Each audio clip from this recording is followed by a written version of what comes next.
वीर सैनिकों ने दिखा दिया है कि वो कभी भी मां भारती के गौरव पर आंच नहीं आने देंगे। साथियों, लद्दाख में हमारे जो वीर जवान शहीद हुए हैं, उनके शौर्य को पूरा देश नमन कर रहा है, श्रद्धांजलि दे रहा है। पूरा देश उनका कृतज्ञ है, उनके सामने नतमस्तक है। इन साथियों के परिवारों की तरह ही हर भारतीय इन्हें खोने का दर्द भी अनुभव कर रहा है। अपने वीर सपूतों के बलिदान पर उनके परिजनों में गर्व की जो भावना है, देश के लिए जो जज्बा है, यही तो देश की ताकत है। आपने देखा होगा, जिनके बेटे शहीद हुए वो माता पिता अपने दूसरे बेटों को भी, घर के दूसरे बच्चों को भी सेना में भेजने की बात कर रहे हैं। बिहार के रहने वाले शहीद कुंदन कुमार के पिताजी के शब्द तो कानों में गूंज रहे हैं। वो कह रहे थे, अपने पोतों को भी देश की रक्षा के लिए सेना में भेजूंगा। यही हौसला हर शहीद के परिवार का है। वास्तव में इन परिजनों का त्याग पूजनीय है। भारत माता की रक्षा के जिस संकल्प से हमारे जवानों ने बलिदान दिया है, उसी संकल्प को हमें भी जीवन का ध्येय बनाना है, हर देशवासी को बनाना है। हमारा हर प्रयास इसी दिशा में होना चाहिए, जिससे सीमाओं की रक्षा के लिए देश की ताकत बढ़े, देश और अधिक सक्षम बने, देश आत्मनिर्भर बने। यही हमारे शहीदों को सच्ची श्रद्धांजलि भी होगी। मुझे असम से रजनी जी ने लिखा है कि उन्होंने पूर्वी लद्दाख में जो कुछ हुआ वो देखने के बाद एक प्रण लिया है। प्रण ये कि वो लोकल ही खरीदेंगे, इतना ही नहीं, लोकल के लिए वोकल भी होगी। ऐसे संदेश मुझे देश के हर कोने से आ रहे हैं। बहुत से लोग मुझे पत्र लिखकर बता रहे हैं कि वो इस और बढ़ चले हैं। इसी तरह तमिलनाडु के मदुरई से मोहन रामामूर्ति जी ने लिखा है कि वो भारत को डिफेंस के क्षेत्र में आत्मनिर्भर बनते हुए देखना चाहते हैं। साथियों, आजादी के पहले हमारा देश डिफेंस सेक्टर में दुनिया के कई देशों से आगे था। हमारे यहाँ अनेकों ऑर्डिनेंस फैक्ट्रियां होती थी। उस समय कई देश जो हमसे बहुत पीछे थे, वो आज हमसे आगे हैं। आजादी के बाद डिफेंस सेक्टर में हमें जो प्रयास करने चाहिए थे, हमें अपने पुराने अनुभवों का जो लाभ उठाना चाहिए था, हम उसका लाभ नहीं उठा पाए। लेकिन आज डिफेंस सेक्टर में, टेक्नोलॉजी के क्षेत्र में भारत आगे बढ़ने का निरंतर प्रयास कर रहा है।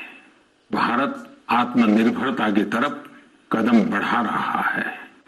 साथियों, कोई भी मिशन पीपल्स पार्टिसिपेशन, जन भागीदारी के बिना पूरा नहीं हो सकता, सफल नहीं हो सकता। इसलिए आत्मनिर्भर भारत की दिशा में एक नागरिक के तौर पर हम सबका संकल्प, समर्पण और सहयोग बहुत जरूरी है, अनिवार्य है। आप लोकल खरीदेंगे, लोकल के लिए वोकल होंगे, तो समझिए आप देश को मजबूत करने में अपनी भूमिका निभा रहे हैं। ये भी एक तरह से देश की सेवा ही है। आप किसी भी प्रोफेशन में हो, हर एक जगह देश सेवा का बहुत स्कोप होता ही है। देश की आवश्यकता को समझते हुए जो भी कार्य करते हैं, वो देश की सेवा ही होती है। आपकी यही सेवा देश को कहीं न कहीं मजबूत भी करती है। और हमें ये भी याद रखना है, हमारा देश जितना मजबूत होगा, दुनिया में शांति की संभावनाएं भी उतनी ही मजबूत होगी। हमारे यहाँ कहा जाता है, विद्या विवादाय धनम मदाय, विद्या विवादाय धनम मदाय, शक्ति ही परेशान परिपीडनाय, खलस्य साधो विपरीतम एतत् ज्ञानाय दानाय च रक्षणाय। अर्थात अगर स्वभाव से दुष्ट है तो विद्या का प्रयोग व्यक्ति विवाद में, धन का प्रयोग घमंड में और ताकत का प्रयोग दूसरों को तकलीफ देने में करता है।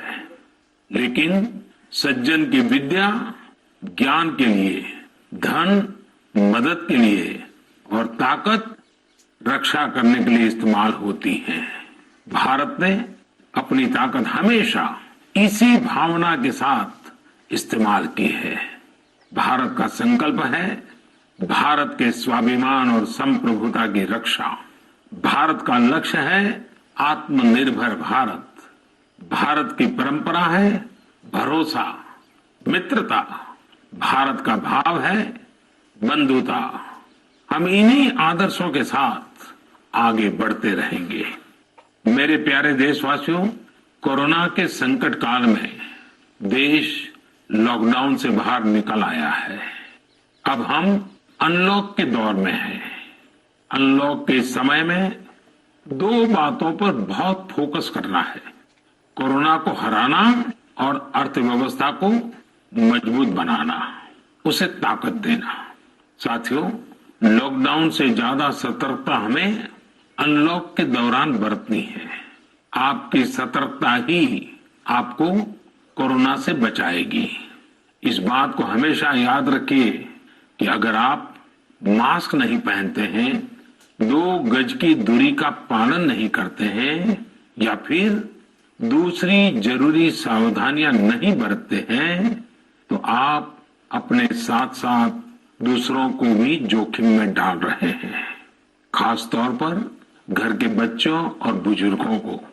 इसीलिए सभी देशवासियों से मेरा निवेदन है, और ये निवेदन मैं बार बार करता हूं, और मेरा निवेदन है कि आप लापरवाही मत बरतिए। अपना भी ख्याल रखिए और दूसरों का भी। साथियों, अनलॉक के दौर में बहुत सी ऐसी चीजें भी अनलॉक हो रही हैं जिनमें भारत दशकों से बंधा हुआ था। वर्षों से हमारा माइनिंग सेक्टर लॉकडाउन में था। कॉमर्शियल ऑक्शन को मंजूरी देने के एक निर्णय ने स्थिति को पूरी तरह से बदल दिया है। कुछ ही दिन पहले स्पेस सेक्टर में ऐतिहासिक सुधार किए गए। उन सुधारों के जरिए वर्षों से लॉकडाउन में जकड़े इस सेक्टर को आजादी मिली। इससे आत्मनिर्भर भारत के अभियान को न केवल गति मिलेगी बल्कि देश टेक्नोलॉजी में भी एडवांस बनेगा। अपने कृषि क्षेत्र को देखें तो इस सेक्टर में भी बहुत सारी चीजें दशकों से लॉकडाउन में फंसी थी। इस सेक्टर को भी अब अनलॉक कर दिया गया है। इससे जहां एक तरफ किसानों को अपनी फसल कहीं पर भी किसी को भी बेचने की आजादी मिली है, वहीं दूसरी तरफ उन्हें अधिक ऋण मिलना भी सुनिश्चित हुआ है। ऐसे अनेक क्षेत्र हैं जहां हमारा देश इन सब संकटों के बीच ऐतिहासिक निर्णय लेकर विकास के नए रास्ते खोल रहा है। मेरे प्यारे देशवासियों, हर महीने हम ऐसी खबरें पढ़ते और देखते हैं जो हमें भावुक कर देती हैं। यह हमें इस बात का स्मरण कराती है कि कैसे हर भारतीय एक दूसरे की मदद के लिए तत्पर है। वह जो कुछ भी कर सकता है उसे करने में जुटा है। अरुणाचल प्रदेश की एक ऐसी ही प्रेरक कहानी मुझे मीडिया में पढ़ने को मिली। यहाँ सियांग जिले के मिरेम गांव ने वो अनोखा कार्य कर दिखाया जो समूचे भारत के लिए एक मिसाल बन गया है। इस गांव के कई लोग बाहर रहकर नौकरी करते हैं। गांव वालों ने देखा कि कोरोना महामारी के समय ये सभी अपने गांव की ओर लौट रहे हैं। ऐसे में गांव वालों ने पहले से ही गांव के बाहर क्वारंटीन का इंतजाम करने का फैसला किया। उन्होंने आपस में मिलकर गांव से कुछ ही दूरी पर 14 अस्थायी झोपड़ियां बना दी और ये तय किया कि जब गांव वाले लौटकर आएंगे तो उन्हें इन्हीं झोपड़ियों में कुछ दिन क्वारंटीन में रखा जाएगा। उन झोपड़ियों में शौचालय, बिजली, पानी समेत दैनिक जरूरत की हर तरह की सुविधा उपलब्ध कराई गई। जाहिर है मेरे गांव के लोगों के इस सामूहिक प्रयास और जागरूकता ने सबका ध्यान अपनी ओर आकर्षित कर लिया। साथियों, हमारे यहाँ कहा जाता है, स्वभावम न जहाति एव साधु आपद गतो भी सन कर्पूरः पावक स्पृष्टः सौरभम लभते तराम। अर्थात जैसे कपूर आग में तपने पर भी अपनी सुगंध नहीं छोड़ता, वैसे ही अच्छे लोग आपदा में भी अपने गुण, अपना स्वभाव नहीं छोड़ते। आज हमारे देश की जो श्रम शक्ति है, जो श्रमिक साथी हैं, वो भी इसका जीता जागता उदाहरण है। आप देखिए, इन दिनों हमारे प्रवासी श्रमिकों की ऐसी कितनी ही कहानियां आ रही हैं जो पूरे देश को प्रेरणा दे रही है। यूपी के बाराबंकी में गांव लौटकर आए मजदूरों ने कल्याणी नदी का प्राकृतिक स्वरूप लौटाने के लिए काम शुरू कर दिया। नदी का उद्धार होता देख आसपास के किसान, आसपास के लोग भी उत्साहित हैं। गांव में आने के बाद क्वारंटीन सेंटर में रहते हुए, आइसोलेशन सेंटर में रहते हुए हमारे श्रमिक साथियों ने जिस तरह अपने कौशल्य का इस्तेमाल करते हुए अपने आसपास की स्थितियों को बदला है, वो अद्भुत है। लेकिन साथियों, ऐसे कितने ही किस्से, कहानियां देश के लाखों गांवों के हैं जो हम तक नहीं पहुंच पाए हैं। जैसा हमारे देश का स्वभाव है, मुझे विश्वास है साथियों कि आपके गांव में भी, आपके आसपास भी ऐसी अनेक घटनाएं घटी होगी। अगर आपके ध्यान में ऐसी बात आई है तो आप ऐसी प्रेरक घटना को मुझे जरूर लिखिए। संकट के इस समय में ये सकारात्मक घटनाएं, ये कहानियां औरों को भी प्रेरणा देगी। मेरे प्यारे देशवासियों, कोरोना वायरस ने निश्चित रूप से हमारे जीवन जीने के तरीकों में बदलाव ला दिया है। मैं लंदन से प्रकाशित फाइनेंशियल टाइम्स में एक बहुत ही दिलचस्प लेख पढ़ रहा था। इसमें लिखा था कि कोरोना काल के दौरान अदरक, हल्दी समेत दूसरे मसालों की मांग एशिया के अलावा अमेरिका तक में भी बढ़ गई है। पूरी दुनिया का ध्यान इस समय अपनी इम्यूनिटी बढ़ाने पर है और इम्यूनिटी बढ़ाने वाली इन चीजों का संबंध हमारे देश से है। हमें इनकी खासियत विश्व के लोगों को ऐसी सहज और सरल भाषा में बतानी चाहिए जिसे वे आसानी से समझ सकें और हम एक हेल्थियर प्लेनेट बनाने में अपना योगदान दे सकें। मेरे प्यारे देशवासियों, कोरोना जैसा संकट नहीं आया होता तो शायद जीवन क्या है, जीवन क्यों है, जीवन कैसा है, हमें शायद ये याद ही नहीं आता। कई लोग इसी वजह से मानसिक तनाव में जीते रहे हैं। तो दूसरी ओर लोगों ने मुझे ये भी शेयर किया है कि कैसे लॉकडाउन के दौरान खुशियों के छोटे छोटे पहलू भी उन्होंने जीवन में रीडिस्कवर किए हैं। कई लोगों ने मुझे पारंपरिक इंडोर गेम्स खेलने और पूरे परिवार के साथ उसका आनंद लेने के अनुभव भेजे हैं। साथियों, हमारे देश में पारंपरिक खेलों की बहुत समृद्ध विरासत रही है। जैसे आपने एक खेल का नाम सुना होगा, पचीसी।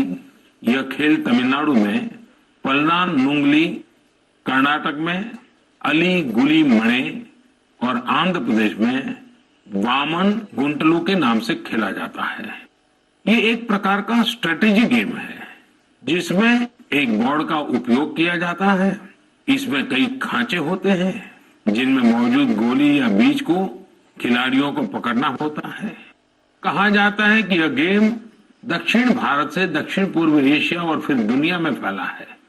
साथियों, आज हर बच्चा सांप सीढ़ी के खेल के बारे में जानता है, लेकिन क्या आपको पता है कि यह भी एक भारतीय पारंपरिक गेम का ही रूप है, जिसे मोक्ष पाटम या परम पदम कहा जाता है। हमारे यहाँ का एक और पारंपरिक गेम रहा है गुट्टा। बड़े भी गुट्टे खेलते हैं और बच्चे भी।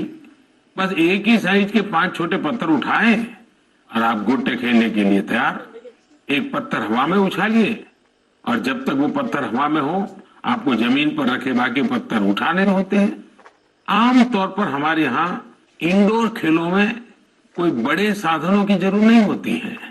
कोई एक चौक या पत्थर ले आता है, उसे जमीन पर ही कुछ लकीरें खींच देता है और फिर खेल शुरू हो जाता है। जिन खेलों में डाइस की जरूरत पड़ती है, कोड़ियों से या इमली के बीज से भी काम चल जाता है।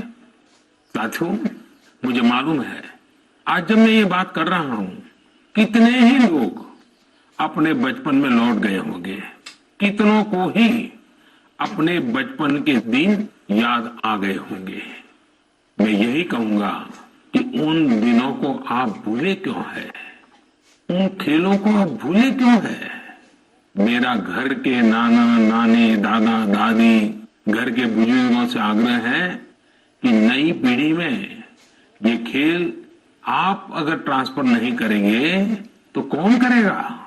जब ऑनलाइन पढ़ाई की बात आ रही है तो बैलेंस बनाने के लिए, ऑनलाइन खेल से मुक्ति पाने के लिए भी हमें ऐसे करना ही होगा। हमारी युवा पीढ़ी के लिए भी, हमारे स्टार्टअप्स के लिए भी यहाँ एक नया अवसर है और मजबूत अवसर है।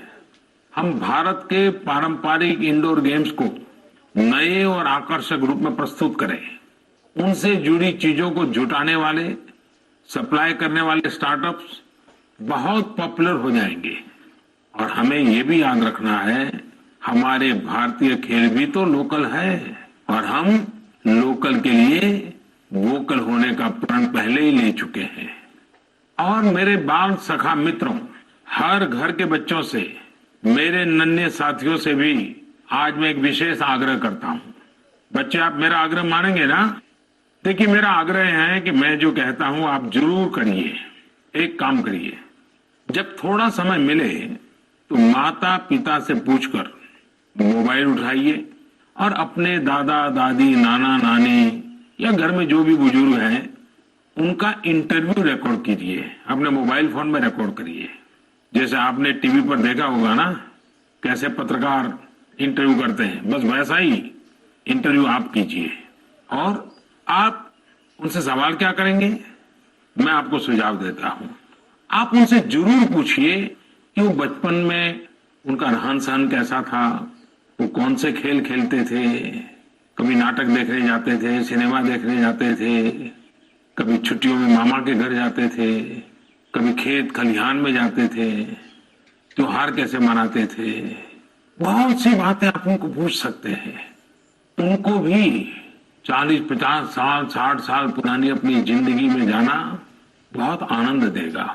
और आपके लिए 40-50 साल पहले का हिंदुस्तान कैसा था, आप जहां रहते हैं वो इलाका कैसा था, वहां परिसर कैसा था, लोगों के तौर तरीके क्या थे, सब चीजें बहुत आसानी से आपको सीखने को मिलेगी, जानने को मिलेगी। और आप देखिए, आपको बहुत मजा आएगा। और परिवार के लिए एक बहुत ही अमूल्य खजाना, एक अच्छा वीडियो एल्बम भी बन जाएगा। साथियों, ये सत्य है कि आत्मकथा या जीवनी, ऑटोबायोग्राफी या बायोग्राफी, इतिहास की सच्चाई के निकट जाने के लिए बहुत ही उपयोगी माध्यम होती है। आप भी अपने बड़े बुजुर्गों से बातें करेंगे तो उनके समय की बातों को, उनके बचपन, उनके युवा काल की बातों को और आसानी से समझ पाएंगे। ये बेहतरीन मौका है कि बुजुर्ग भी अपने बचपन के बारे में, उस दौर के बारे में अपने घर के बच्चों को बताएं। साथियों, देश के एक बड़े हिस्से में अब मानसून पहुंच चुका है। इस बार बारिश को लेकर मौसम विज्ञानी भी बहुत उत्साहित है, बहुत उम्मीद जता रहा है। बारिश अच्छी होगी तो हमारे किसानों की फसलें अच्छी होगी, वातावरण भी हरा भरा होगा। बारिश के मौसम में प्रकृति भी जैसे खुद को रिजुवेनेट कर लेती है। मानव प्राकृतिक संसाधनों का जितना दोहन करता है, प्रकृति एक तरह से बारिश के समय उनकी भरपाई करती है, रिफिलिंग करती है। लेकिन ये रिफिलिंग तभी हो सकती है जब हम भी इसमें अपनी धरती माँ का साथ दें, अपना दायित्व निभाएं।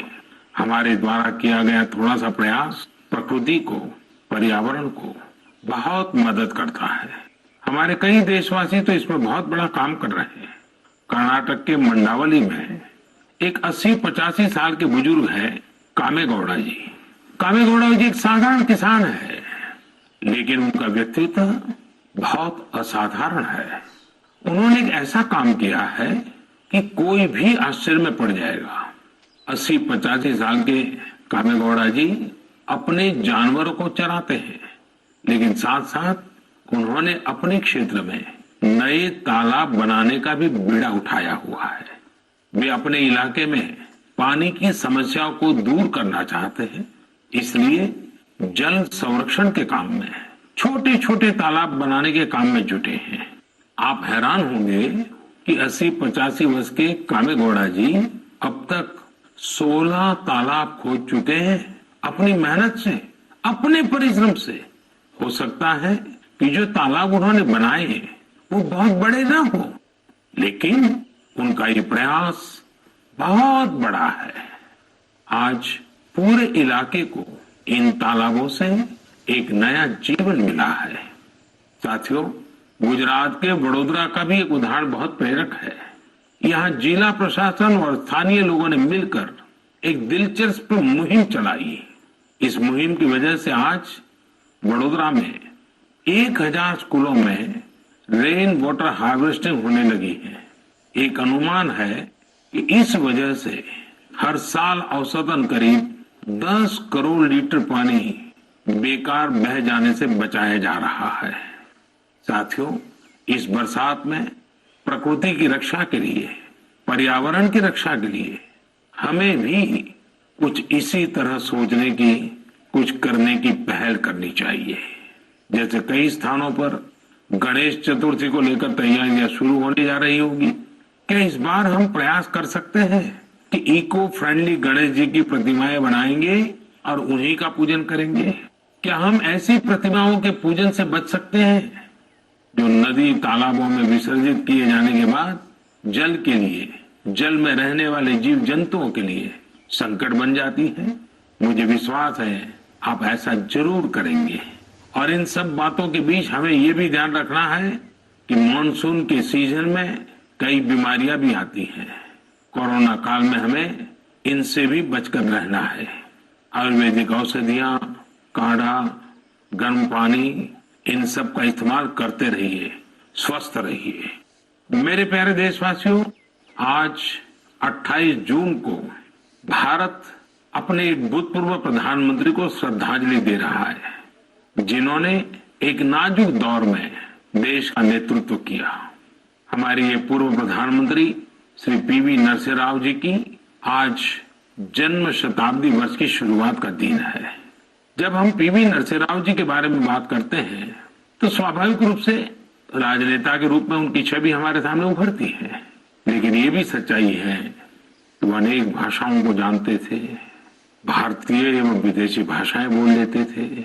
वे एक और भारतीय मूल्यों में रचे बसे थे, तो दूसरी ओर उन्हें पाश्चात्य साहित्य और विज्ञान का भी ज्ञान था।